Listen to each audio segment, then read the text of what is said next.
ఒక student overall enhancement కి code Gyan దగ్గర ఎంత టైం స్పెండ్ చేయాల్సి ఉంటుంది సార్? సో ఒక స్టూడెంట్ వచ్చి మా దగ్గర ఎన్రోల్ అయితే ఏ ప్రోగ్రామ్ కి ఎన్రోల్ అయినా సరే 4.5 hours ట్రైనింగ్ సెషన్ ఉంటుందండి. లైవ్ ప్రాక్టికల్ ట్రైనింగ్ ఉంటుంది. అంటే థియరీ క్లాసెస్ ఉండవు. కంపెనీకి ఇండస్ట్రీకి ఏం కావాలి, ప్రాక్టికల్ కోడింగ్ స్కిల్స్ కావాలి.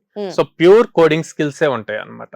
4.5 hours క్లాసెస్ ఉంటాయి. ఈ 4.5 hours లో ఫుల్ స్టాక్ అన్నప్పుడు మనకి ఫ్రంట్ ఎండ్ వస్తుంది, బ్యాక్ ఎండ్ వస్తుంది. సో 1.5 hour ఫ్రంట్ ఎండ్ ఉంటుంది, 1.5 hour బ్యాక్ ఎండ్ ఉంటుంది.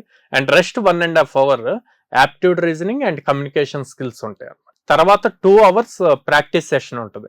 ఈవినింగ్ మళ్ళీ 1/2 hour to 45 minutes online exam ఉంటుంది. ఆ రోజు వీళ్ళు ఏం నేర్చుకున్నారు, ఇది ఒక full day session. Full day session అండి. మార్నింగ్ 9 కి వచ్చి ఈవినింగ్ 5 దాకా ఉంటారు, లైక్ కాలేజ్ లాగానే.